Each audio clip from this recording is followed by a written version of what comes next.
Now we request our Honorable Vice Chancellor, Professor D. Ravinder sir, to address the gathering. So over to you, sir. Good morning to all of you. Today's guest of honor, a good friend of mine, Professor Afraj Alam, Head Department of Political Science, Maulana Azad National Urdu University, and respected Registrar, Osmania University, Professor Lakshmanayana, respected Principal, Professor Ganesh, Director, Ambedkar Center, Professor Nageshwar, and Convener, ARC, Professor Lavanya, Principal, Vice Principal, Dr. Anupama, Dr. Swati, both the Swatis, and Head of the departments, former Director of and Head Political Science, present Head Professor Chandru, and good friend of mine and philosopher Ambedkarite, Professor Adapa Satyanarayana Garu. My dear students, thank you, Konda, but he captured almost all the essence of the Ambedkar and Ambedkar philosophy in 5 to 10 minutes. I am happy to share, and at the same time I congratulate Dr. Lavanya and team, which we have initiated in 2018, that academic research committee.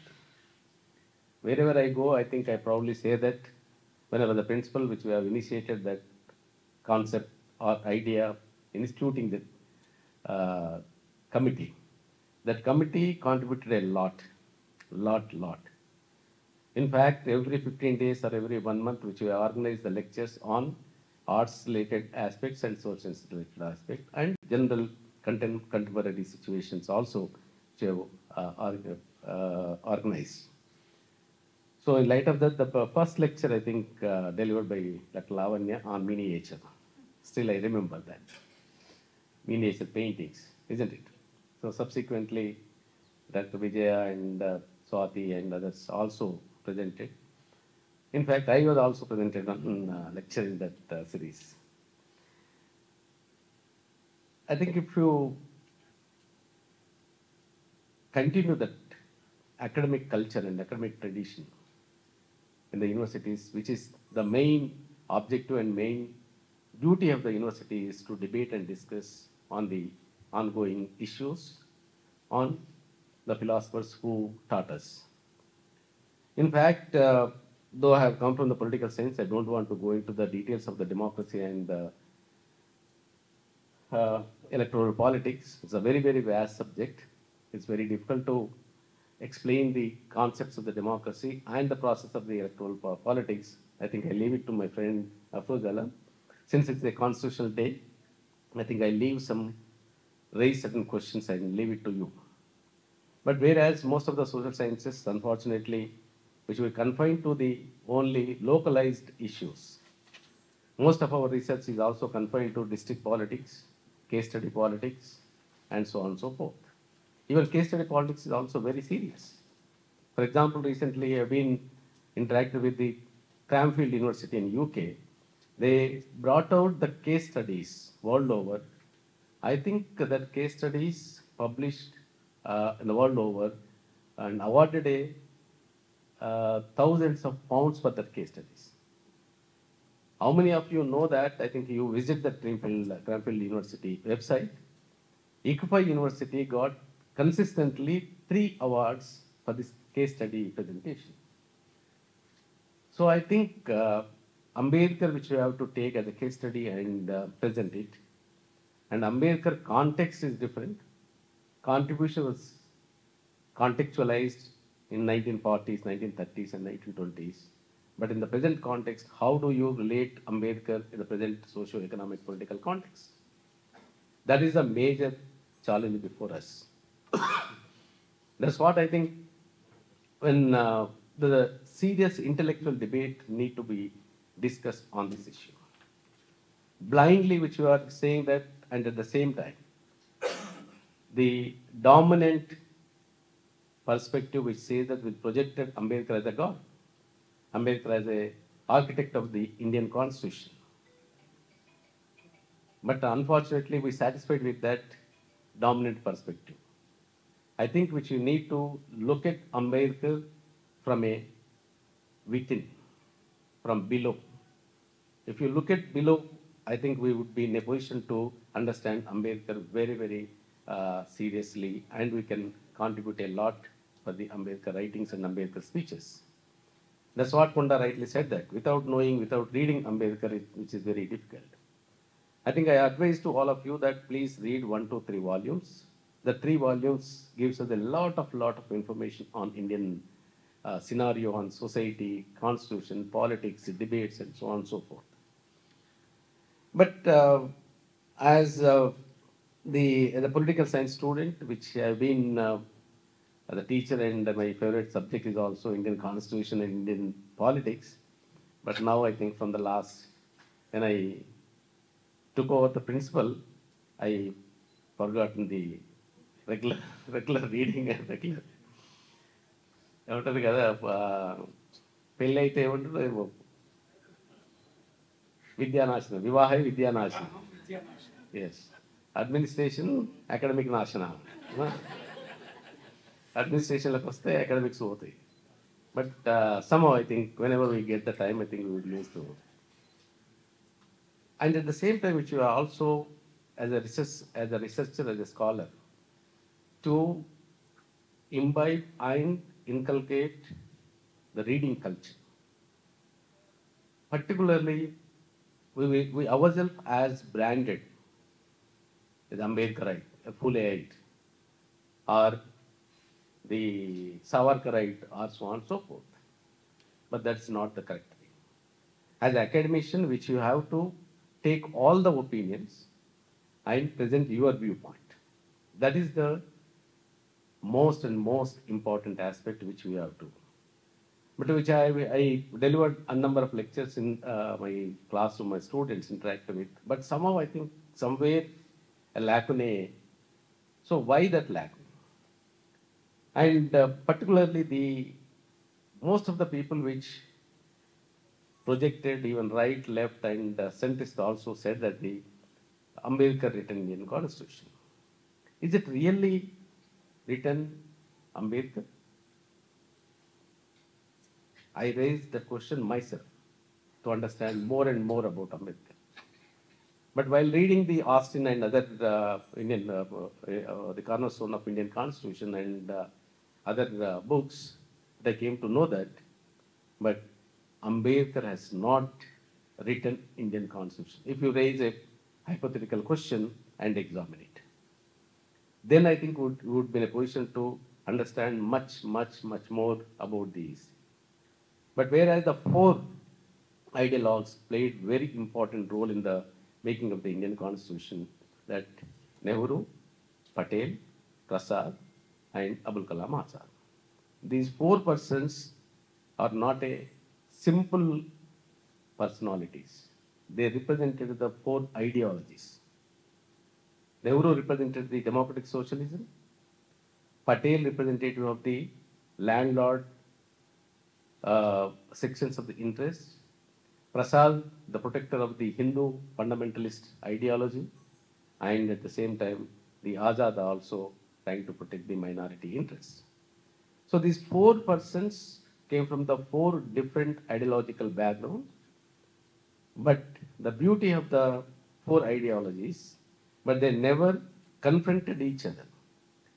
They evolved the method that known as the consensus method, not confrontation. The consensus method, which if Nehru said something, Azad tried to convince and explain. Similarly, Prasad argued something, the Patel also tried to. So, in light of this 4 persons' ideology and their arguments are very much present in the Indian Constitution rather than the Ambedkar. I think one has to seriously examine that. Then only I would be in a position to understand the Ambedkar. If you fall in line with the popular perception and popular kind of argument that Ambedkar has written, You said Ambedkar has written, I said Ambedkar has written as a question bank, we would not get anything. But if you examine this in the four ideologies, and where do we locate Ambedkar? That is the main question. I think this approach also, I hope, agree with, and Professor Radappa also and my colleagues also may differ with me. When I presented this argument in the academic staff college also, our Dalit friends also raised a number of questions. How do you say like that? No, I think we are missed, and we are confined to that what Konda said that we confined to Ambedkar as a Dalit intellectual. I think we are we are doing a lot of injustice, which at the same time Nehru also not confined to as a Brahmin intellectual, Gandhi also not confined to as a Vaishya intellectual. So why do you confine Ambedkar as a Dalit intellectual? If you could be able to answer that questions, I think we in a position to get this answer also. So in light of that, I think I advise my dear students, please read Annihilation of Caste and the State and Minorities. The original ideas which he wanted to present in the proposed constitution, but they did not allow Ambedkar to present his arguments in the present constitution. That is the crux of the constitution which we need to understand. So then only I think how do we understand the Ambedkar contribution, intellectual contribution? It's not an ordinary thing. That's why I think they mentioned in the chairman for drafting committee. That maybe I think how do we interpret it? So drafting means the 7 committees which submitted to Ambedkar, Ambedkar put it in a sequence and order. It's a drafting, not allowed to present his own ideas.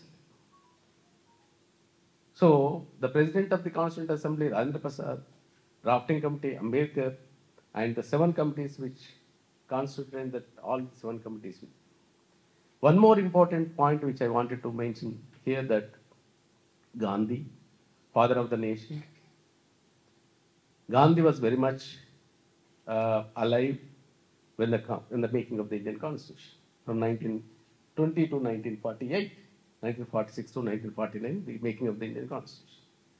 During that time, Gandhi was very much alive. During the national movement, Gandhi ideas very much appreciated and followed everyone. But once in the making of the Indian Constitution, where is Gandhi? In the entire discourse, in the entire debate. It was confined to only directive principles of state policy of the part 4th of the Indian Constitution. When he was led the national movement, his ideas was very much appreciated. But during making the Indian Constitution, where is Gandhi? Where is Mahatma? So I think certain questions which need to be discussed and debate and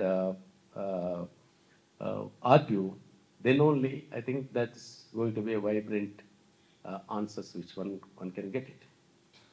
This is the time, my dear friends, my dear students, particularly the political science and administration, sociology, economic students. It is need of the hour to focus, read and read and read. Don't fall into false kind of a propaganda, false kind of a things. You read and debate and discuss, which we also, when we were there in the Nizam College, which we organized the series of discourse and debates in the Nizam College in the discussion forum. In fact, we also initiated here, but that could not continue longer period. When late Professor Krishna Reddy, Chandabaswaya, myself, Mallesh and others, we conducted in Nizam College in 2002 to 2004-5. So because of that debates, the number of students get into civil services also. So discussion, I think, gives a lot of clarity and I think. I request our principal to again initiate discussion forum, and is also director for Civil Service Academy. And very soon we are going to provide the Civil Service Academy for benefit of most of our students. It is a beautiful accommodation. It's not exactly accommodation, the facility which we are going to provide it at a time. 1,000 students can sit and study in that hall. So we would like to, we confine to academics, we confine to research, we confine to provide the better facilities. So in light of that, I think I advise, but fortunately or unfortunately, some group of students are creating some kind of a, on the name of Ambedkar, on the name of Ambedkar ideology. But that don't believe and don't fall in line. You as an individual, you read and understand Ambedkar, and then only you continue with your this thing. So that's why I think there are the four questions which wanted to raise and leave it. And what do you mean by constitution? I think I'm not going to answer. You yourself search for the answer. The second question, Constituent Assembly and its perceptions. Within this, who has written the Indian Constitution? One question. An Indian Constitution is not a indigenous constitution. It is an alien constitution. Third point, Indian Constitution is not a universal acceptable constitution. It's a sectoral constitution. Whether power transfer from whites to blacks, in quotes, whites to blacks. మనం నల్లోళ్ళం వాళ్ళు తెల్లోళ్ళం. నిజంగా అధికారం తెల్లోళ్ళ నుంచి నల్లోళ్ళకు మారిందా? నేను అనుకుంటా తెల్లోళ్ళ నుంచి తెల్లోళ్ళకే మారిందని అనుకుంటున్నాను. నాట్ ఎగ్జాక్ట్లీ తెల్లోళ్ళు. So that major challenges before the present constitution. This is also another major important area to explore, that the particularly the socio-political economic issues which we have to address. I think in the larger framework of this, we can understand democracy and electoral politics. I think I don't want to take much of your time. I stop here. I think I hope I wanted to listen a good friend for the alarm. Thank you very much. Thank you.